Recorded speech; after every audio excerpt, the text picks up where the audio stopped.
Cromwell Street, Gloucester, England. An ordinary house in an ordinary street. Number 25 was the home of a local builder and his wife, bustling with children and topped up to the brim with lodgers. The only thing that distinguished number 25 from the others was the amount of people that came and went. Fred West liked company. He also liked to maim, molest and murder. But was this seemingly ordinary man driven to the slaughter of at least 12 women and children? Or was Fred West born to kill?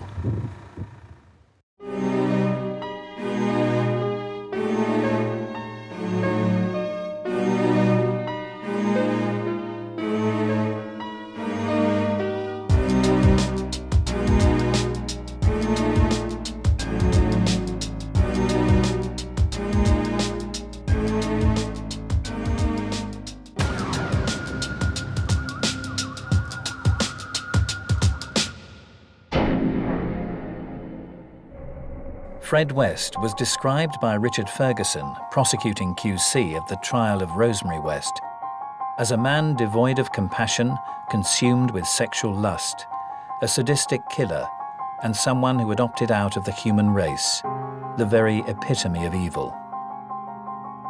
But who was Fred West?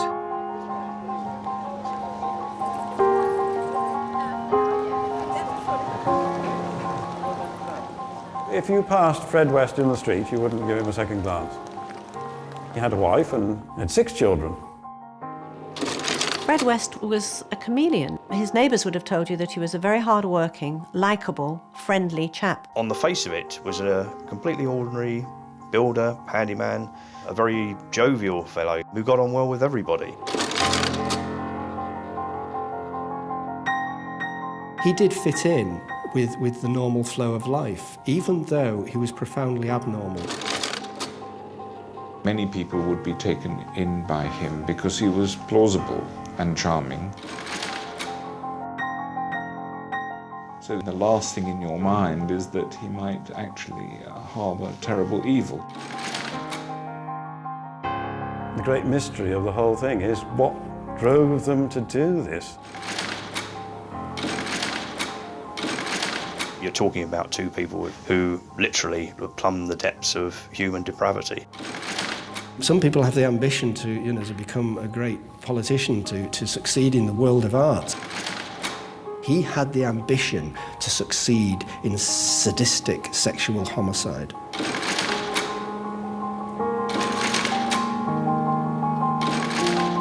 You could put on this act as an amiable robe, but it was only to put up some kind of disguise, and underneath that lurked this monster. Someone may have evil written all over his face, and yet people miss it.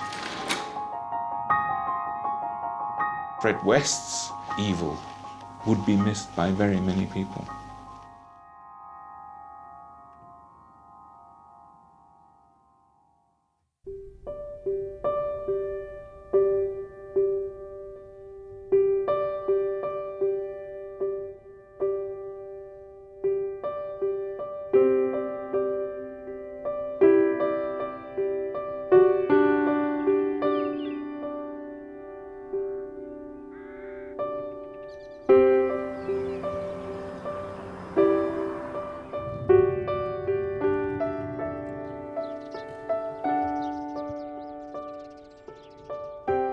Frederick Stephen West was born on the 29th of September 1941 in the rural Hereford village of Much Marcle.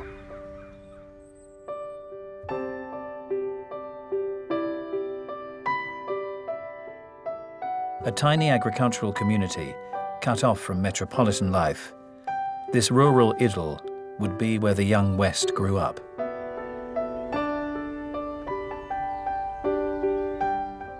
The second of 6 siblings, Fred was a striking child with a shock of curly blonde hair and piercing blue eyes. But how did this blue-eyed boy turn into one of history's most vicious and heinous serial killers?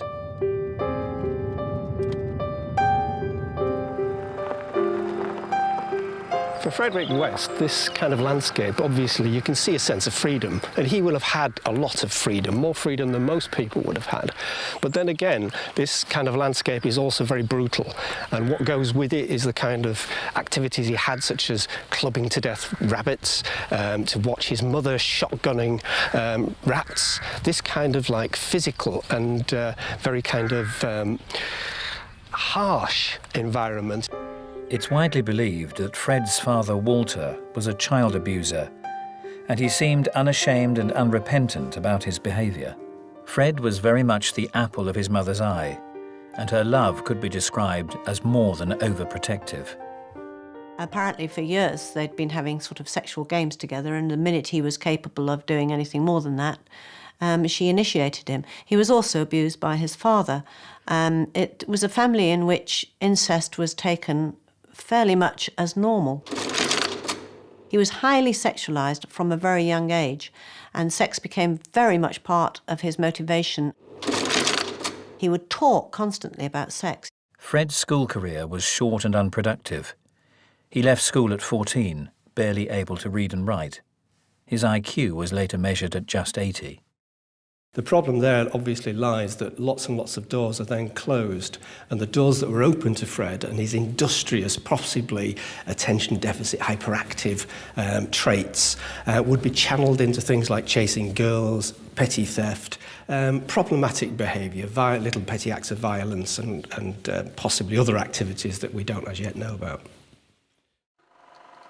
This would have turned him into a survivor, a lad that would live off the land, crude, get by as I can, get what I can, that he would be like a fox. And he didn't need good literacy skills to survive. He could survive on his wits. Like many young boys, West became fascinated by motorbikes. He saved hard to buy his first machine, but his pride and joy was soon to become a nightmare. On the evening of November the 28th, 1958, whilst West was riding along this road, he collided with a girl riding in the opposite direction. The precise details of the accident remain a mystery, but West suffered multiple injuries, including a serious head wound. He lay unconscious in hospital for 7 days. Like many unfortunate children, Frederick West did inherit certain brain abnormalities from his parents who had problems themselves. This reached a very much of a crescendo on this very road, which not only caused great damage to his body and the shortening of a leg, but delivered a massive amount of damage to his head and therefore to his brain. And the part of the brain that gets the head-on particular damage is the frontal cortex here, the frontal lobe, which contains the elements of what makes us a moral person, that will give you a sense of revulsion if that is a particularly horrific act. Now, for Fred, these were damaged, so someone who was already a little bit psychopathic suddenly had the brakes taken off completely and made him into a real danger to society. Fred's recovery was slow and humiliating.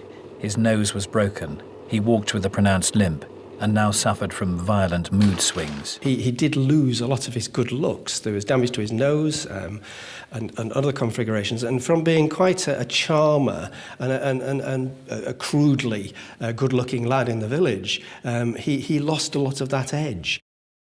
Fred compensated for the loss of his looks by taking a much more aggressive approach with the local girls. If Fred wanted sex, he effectively would rape young girls in that community. It would have been very much a kind of grab and grope situation, and he tended then, obviously, to use girls for the only kind of comfort that really ever existed for Fred in his entire life, and that was sex and control. One girl Fred couldn't control was Catherine Costello, better known as Rena. She was a 16-year-old prostitute who'd moved to Gloucester from her native Glasgow. Fred married Rena, despite her being 5 months pregnant with another man's child. I think Fred saw in Rena certain elements of his mother. It was a strong person who would control him, and he was put in his place, if you like, for the first time probably in his life by a female. But I don't think he was ever comfortable with her. He was never really someone that he could see as a soulmate. She was really a mother substitute. Charmaine West was born in the March of 1963 and was soon followed by a little sister, Anne-Marie. Childhood for the two little girls was far from traditional. Rena and he had a very on and off life together. Sometimes they were together, sometimes they weren't. Sometimes he had both the children, sometimes these children were in foster care. Occasionally Rena took the children. Mostly, if they weren't in care, they were with Fred. Fred found a succession of young women to look after them. It was a very up and down, strange life. This turbulent relationship finally reached breaking point in 1965. Rena feared for her own safety and fled back to Scotland. Fred had been happy to let her go, but not the children, and he'd already recruited 16-year-old Anna McFall to act as their nanny. Anne McFall, Fred always maintained, was in his words, the love of his life. In fact, when he was in prison awaiting trial before he committed suicide, he wrote a great big sort of catalogue of his relationship with Anne McFall, which he entitled I Loved an Angel.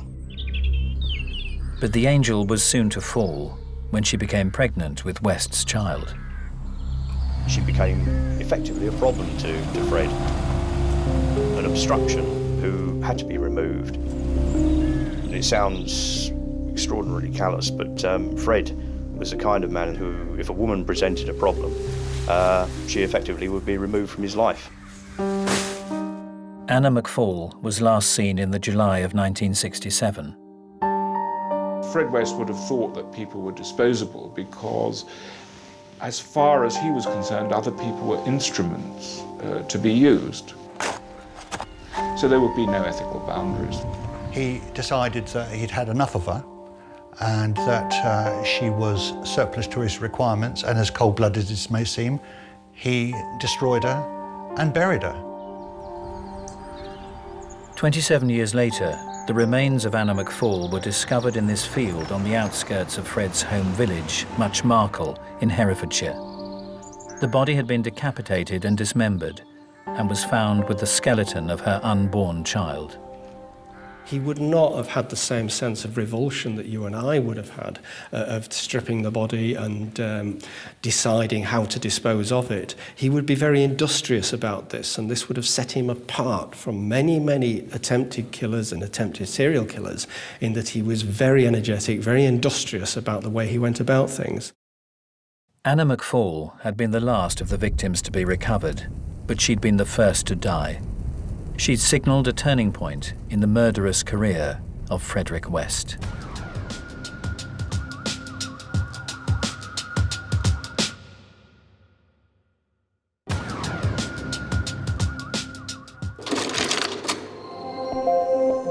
Fred West was just 12 years old when in November 1953 a young girl was born who was destined to be his partner in life and in death. The young Rosemary West's childhood was tragically similar to that of Fred. Her mother Daisy suffered from both severe depression and the attentions of a violent schizophrenic husband. Her father was very, very abusive to his daughters, and the other daughters wouldn't tolerate it and moved out. In fact, I think the mother moved out at one stage. But from an early age, he would have been having sex with her and she would be accepting it. The relationship with the father continued after Fred and Rose got together, and in fact, Rose's father would turn up at Cromwell Street even after Rose had 4 children to have sex with her, and then Fred would send her into the bedroom with Anne-Marie. When Fred met Rose, he recognised what one might call a soulmate, and that's why he was attracted to her. They had a kind of interlocking psychopathology and background, so that they played off each other and their fantasies coincided probably.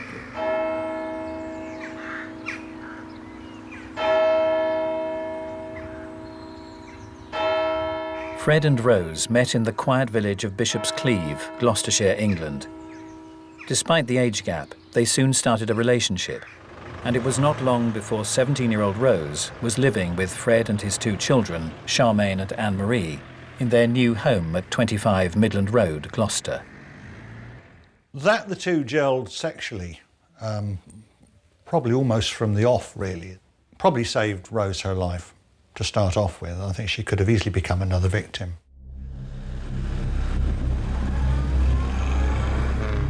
She's using him for what she wants, a little perks. She's driving around in his car, and she's feeling much older. She can tell her girlfriends at school or wherever it is, oh, my boyfriend's older. All the time learning from Fred, who was a willing teacher and enjoying every minute of it. This was the cocktail that was going to start to put the bomb together that would soon explode. Rose was soon pregnant and gave birth to Heather Ann in October 1970. Motherhood didn't come naturally. This was something very, very new to Rose. She was very young. However, she did like children, but possibly not in the way that most adults would like children. For Rose, she'd always had a kind of learning disability and a slight intellectual challenge, and she found it much easier to sort of deal with small children, and she didn't like the kind of conflict of being challenged. So therefore, she would treat children more as kind of dolls, toys. They were kind of still objectified. I remember asking her whether she ever breastfed, and she said, oh no, tits were for fucking, not for, breastfeeding children. So, there was this thing that made me wonder about, a mother's milk. It was something alien to Rose. Rose was a very, very strict disciplinarian for all the West children. Their upbringing was very, very regimented. They were taken off to school. They were never, ever encouraged to make friends in the community. Rose ruled the West children with an iron rod. Tragically, the child that suffered the most was 8-year-old Charmaine. Sometime in the June of 1971, while Fred West was coming to the end of a 9-month prison sentence for theft, Charmaine disappeared. Once Rose had killed Charmaine, then she is, of course, equally guilty. So she could not claim just to be an unwilling accomplice once she's done that. She has to continue. This was, as it were, a shared experience. It is incredibly bonding, but in this case, bonding in immorality, because having disposed of a problematic, challenging child, which might have disrupted the relationship between Fred and Rose, then, as it were, nothing could be ruled out in terms of eliminating other factors that could threaten their relationship. One of these factors was Charmaine's real mother, Rena. She came looking for her child, and that, I'm afraid, sealed her fate, because she could not find... Charmaine was not there. Charmaine was dead. The only solution was to murder Rena. Rena was last seen alive in the autumn of 1971. Her dismembered remains were found in Letterbox Field in Muchmarcle. Anna McFall already lay next door, degraded and discarded by West. For Frederick West, this will have been his little playground. This would be an area he was very familiar with, an area that he probably played in as a child, and it's an area that he can find readily. It has practical reasons. It has a tree, it has a signpost, and it can be found easily. And he'd want that, because he'd want to be able to control these corpses.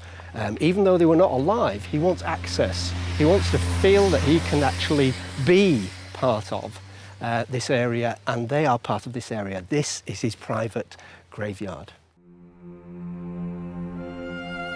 With Rena out of the way, Fred was free to marry, and he and Rose cemented their murderous relationship in the January of 1972.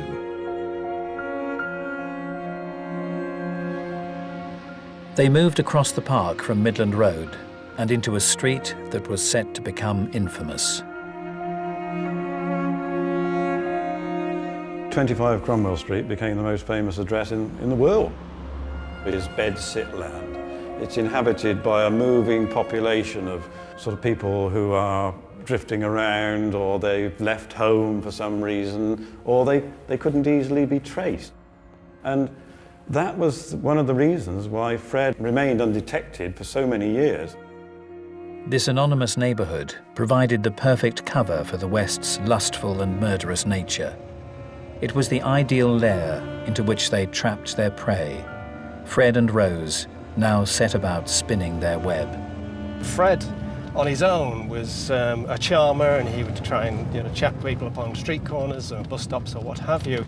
But having Rose around and having a vehicle completely puts people at ease. And you can see that they slowly but surely crafted this into a refined, scavenging, predatory, stalking family sort of unit that could, as it were, take people off the streets very, very efficiently.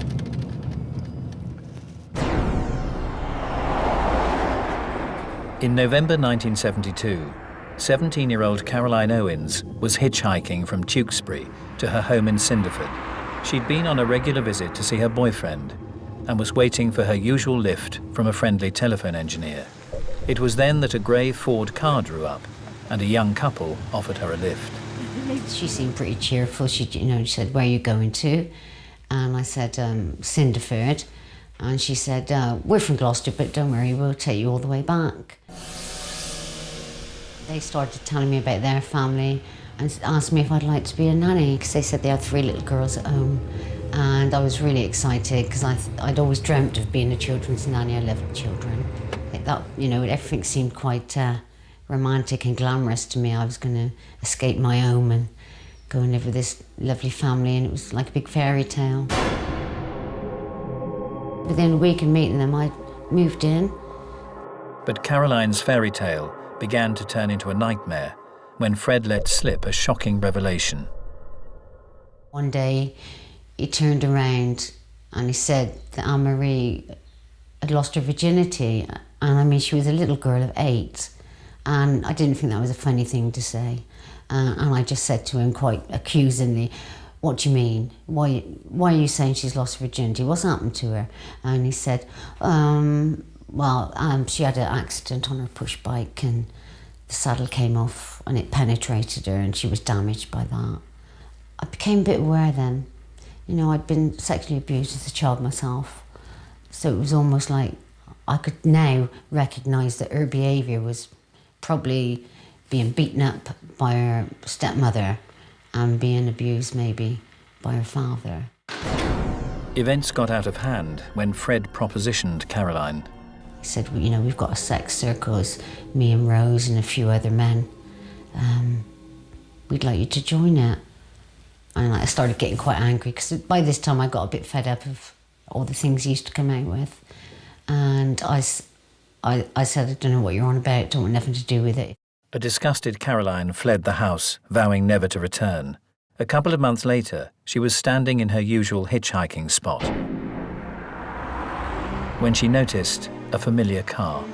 My first instinct was to run away, but I didn't. And when they pulled up beside me, Rose was apologising. "I'm sorry that you left and the children are really missing you. Can we give you a lift home?" And as much as I didn't want to, I felt like I couldn't be nasty to them, so I got in the car. Everything was fine. We went just through Gloucester. Most of it was like the children had missed me and that kind of conversation. As soon as we got out of Gloucester, going more towards where I live, Fred said to me, "Have you had sex tonight, Caroline?" And I went, "No." And I was kind of like going, "Oh, don't start that kind of conversation off again." And he said, "Oh, go on, have a feel, Rose, see if she's wet." And with that, she just grabbed her hand down my crotch. We started fighting about 2 miles outside of Gloucester, past the roundabout. Fred pulled his car up on the side and helped Rose by turning around in his seat and punched me in the side of the head until I was unconscious. When I came round, Fred had the door open, he was on his knees. He'd already tied my hands behind my back with my scarf, and he was wrapping parcel tape all the way round and round and round my face as a gag. And they turned the car around and they went back around the roundabout and took me to Cromwell Street. They eventually arrived at the house. Caroline, still bound and gagged, was taken into a bedroom. For the next 12 hours, I was beaten. Both of them were medical examining It was almost, they were talking about my genitalia and all that as if they were doctors. Oh, this is a bit strange, oh, that's so-and-so. I thought they were going to get a knife and just start cutting at me. So I was absolutely terrified, but he got his belt off his jeans and he'd folded it over and was whipping me between the leg with his belt.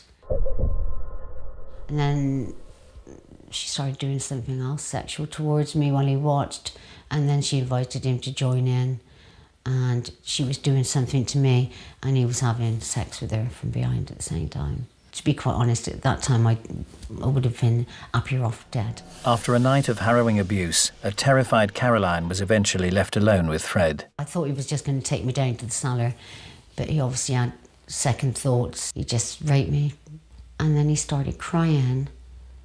He said to me, if you promise that you won't tell her I've touched you, he said, and you'll come back here to live, he said, I'll let you go.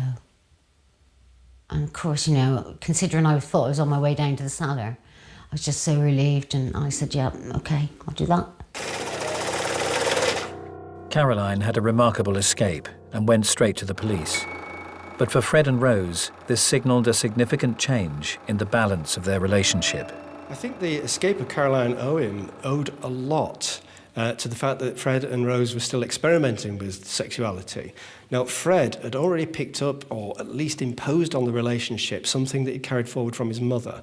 The idea that it was okay to engage in things if mother approved, but outside of what mother approved, it was grab and try and get away with as best you could and make sure she didn't find out. The same applied to Rose exactly. Rose dictated what went on as far as Fred's sexual adventures were concerned. And hence, most of his actual activities, sexual activities with other people, were hidden from Rose. The Wests pleaded guilty to the kidnap and sexual assault of Caroline. With their victim too scared to give evidence, Fred and Rose were never charged with rape. Fined £25 each, they were allowed to go free. I think the £25 fines sent a very clear message that even if you do slip up and you make a mistake, that you're really not going to carry the can fully for what you've done. So it sent the signal that providing you make sure that you tidy up, you probably will never get caught. And that just basically sealed the fate of future victims. By then they're hooked on this. It becomes like a drug, and then the more you have, the more you need. They have to make a cold-blooded decision. If we do this again, we can't allow somebody to go away because they'll go to the police and they'll come back again. We have to dispose of the bodies. And Fred already knew about disposing of bodies because he'd done it before. Some, but not all, future victims would conveniently come from society's margins. Fred West would have realised that there are plenty of people around who will not be missed. They use the same technique actually as certain religious groups that go around finding vulnerable people. They were very good at beginning to spot the kind of girl who would fall into a category that we kind of use the phrase less than dead. In other words, someone, if they were killed, disappeared, they would probably be less missed, less noticed, and a lot less police fuss than the average person, such as prostitutes, runaways, girls of very sort of mixed repute, who did not have very strong family ties. Once Fred and Rose had selected their prey, they would take them back to Cromwell Street and down into the cellar. The events in the cellar, in the, as it were, the Chamber of Horrors, can be only really speculated on, but by bits and pieces that were left over, clearly a certain amount of sexual torture and abuse had progressed. These victims may have been stripped and hung and left for long periods of time in extreme pain. You have to remember that Fred at least had very little restraint when it came to the revulsion of what his physical acts were.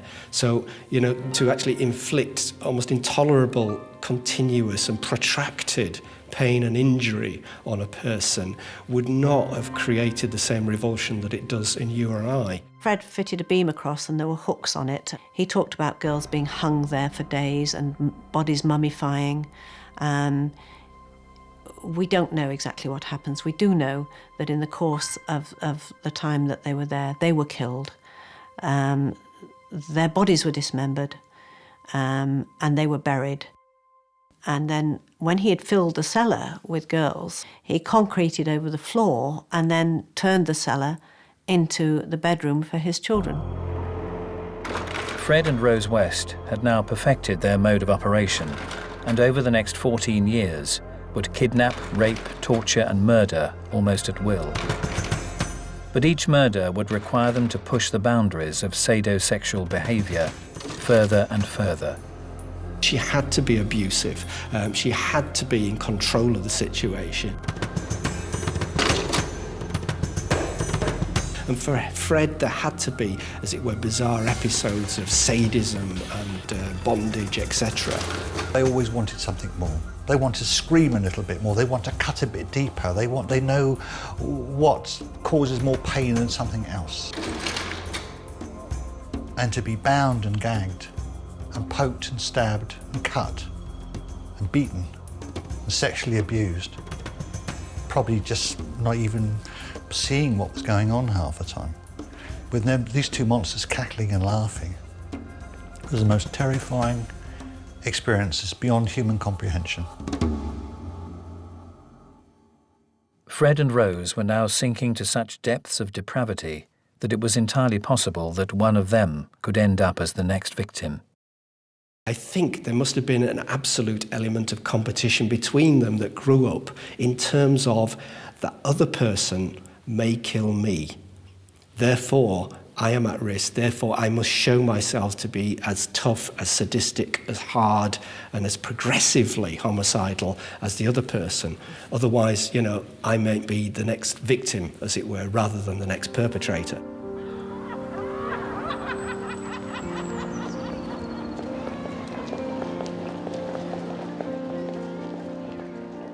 By June of 1987, Fred and Rose's eldest daughter, Heather, was 16. She'd suffered both physical and sexual abuse at the hands of her parents all her life. And now this teenage girl was becoming a problem. She was murdered one day when the other children had gone to school. There's no evidence or belief that she was sexually abused. She was simply murdered and her body was got rid of in the classic Fred West way and buried under what subsequently became a patio. I don't think for one moment he would have even shed a tear. I think that's how cold-blooded this man was. He was disposing, again, of something that he had no further use for. If Heather had been able to survive and continue, she may have brought the whole facade down one way or another, and that could not be allowed. So to some degree, they committed, as it were, a very risky murder, a murder that was done to show that they were in control to the rest of their children, and unfortunately that probably led to their undoing. Heather lay undiscovered under the patio in the garden of Cromwell Street for 8 years. Yet the Wests became careless, and her disappearance had become the subject of a sick joke. Fred and Rose would tell the children, you know, to behave themselves, otherwise they'd end up under the patio like Heather, which was a macabre joke, you know, obviously looking at the reality of the situation. The persistent rumours about Heather eventually reached the ears of a local policewoman. Detective Constable Hazel Savage had always been aware that there were these rumours and persuaded her bosses that that patio was going to have to be dug up. On the morning of the 24th of February 1994, a police search team knocked at the door of 25 Cromwell Street and set in motion an investigation that would stun the world. The murderous career of Fred West was about to come to an end.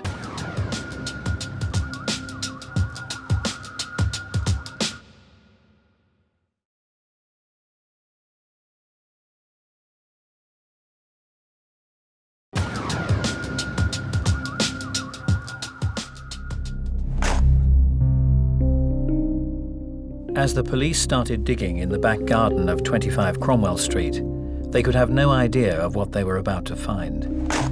Fred and Rose West's daughter Heather had been missing since 1987, and she was the focus of their search. When they unearthed a female thigh bone, they were confident they'd found what they were looking for. But it fell to pathologist Bernard Knight to break the news to Detective Superintendent John Bennett that there may be more than one body under the patio. And I still remember John Bennett's face when I got down this hole in the garden and looked up and said, either you've got more than one or she had 3 legs, because there were another 2 thigh bones. I think gobsmacked would fit John's face fairly well at that time, because, say, they expected to find Heather. And then I think there were 3 bodies in the backyard. And then, what was it, 6 in the house? Fred West was arrested. Despite the mounting evidence against him, he seemed remarkably unperturbed. He's a 54-year-old man then, he's had a long run. He's got away with it all his life. His mindset is one of, you know, I'm probably caught, but who gives a damn now? Believing it and not believing it at the same time. Not really fully appreciating the enormity of what happened. And it probably took a few weeks before the penny dropped. He probably, went to pick up his coat a few times, thinking he was probably on his way home in a few days because, they found them now and it's not really that important. So therefore, he was actually entering quite a severe sort of state of delusion, where he actually didn't think, that this was that important. Despite West's ambivalence to his crimes, he knew the game was up. He offered to show the police where to dig. He went back to the house and he did indicate certain places where the police might dig in the garden. But he never admitted that there were 6 other bodies under the house. And there was speculation that Fred didn't want to point that out because he was very proud of his house and how he'd built it and incorporated various interesting features into it. He didn't think the police would go as far as knocking the house down in order to find evidence. But the police did knock the house down, and after recovering a total of 9 bodies from Cromwell Street, they switched their interest to Midland Road, where the body of 8-year-old Charmaine was discovered.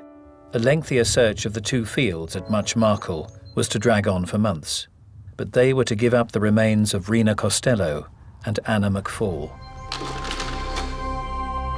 The police now faced the harrowing task of identifying all the victims.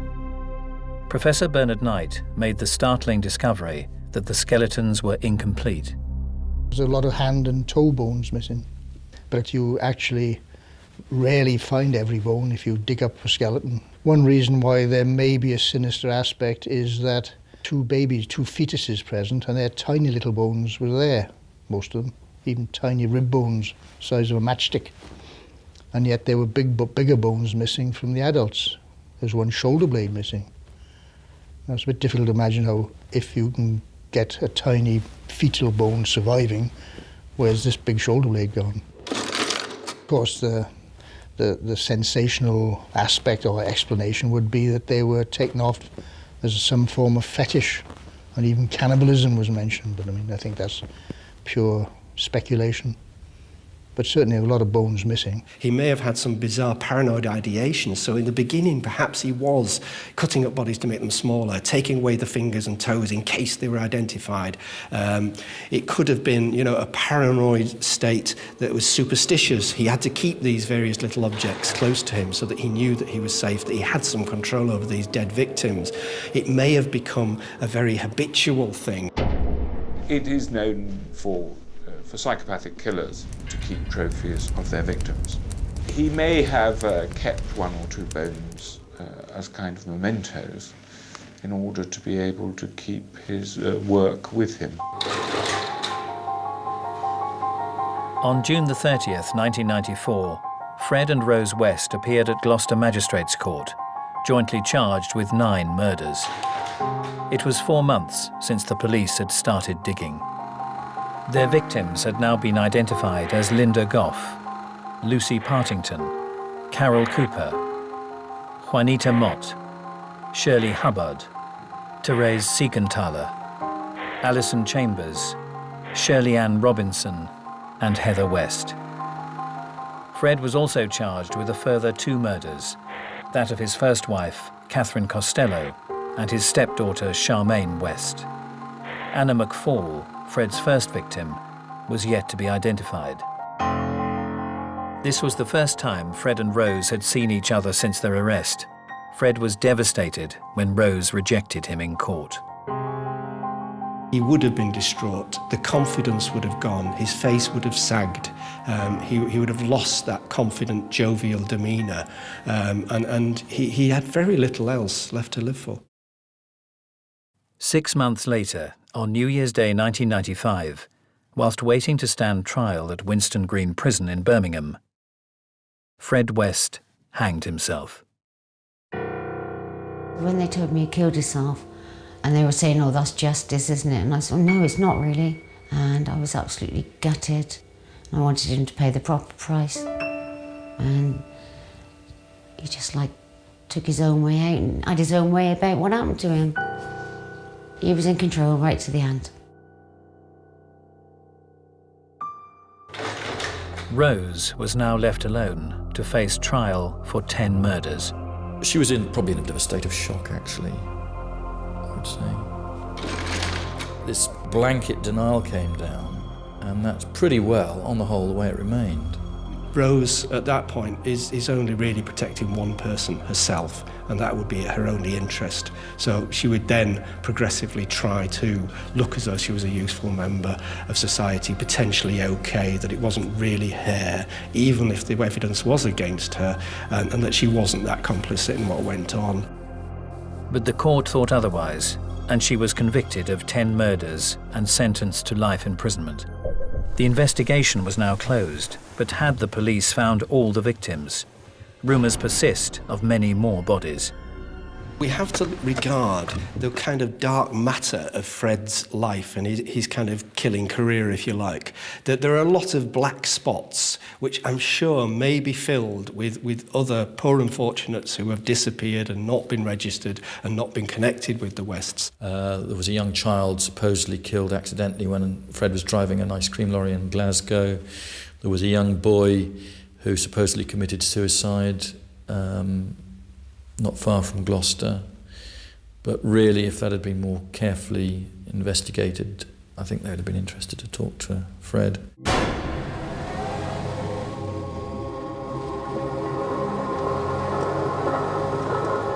It is possible, as we know with personality disordered individuals, that their characteristics, both Fred and Rose, would have eased off, and perhaps their interest in this would have slowed a little as they approached middle age, and as it were, they were going into sort of homicidal retirement. But the chances are there would be other victims, but unfortunately, due to the logistics, we will probably never know.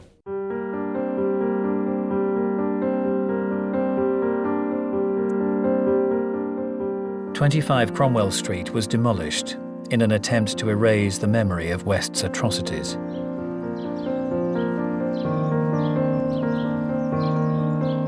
For Caroline Owens, forgetting her ordeal will not be so easy. They've took it all down now and turned it into this walkway.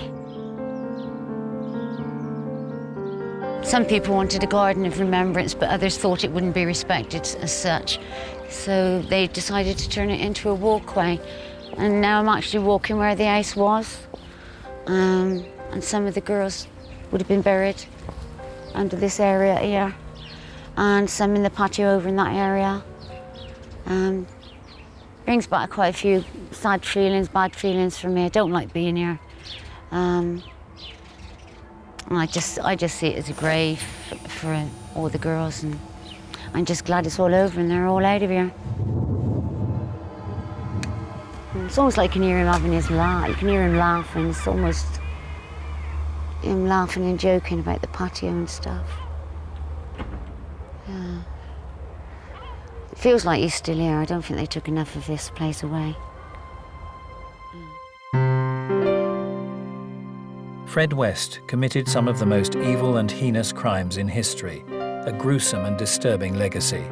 But was he really born to kill? Given his basic biological background, at birth, This chap was not going to escape the genetics, the psychopathy, which probably affected his brother as well. He was not going to escape the family environment, which was going to reaffirm these characteristics that were already in the parents. You have to look back and say, basically, that his crimes, to some degree, were inevitable. The degree and the frequent nature of the crimes may have been adjusted by aspects of his life, but indeed Fred was born with the characteristics that would make it reasonably easy for him to turn into a killer.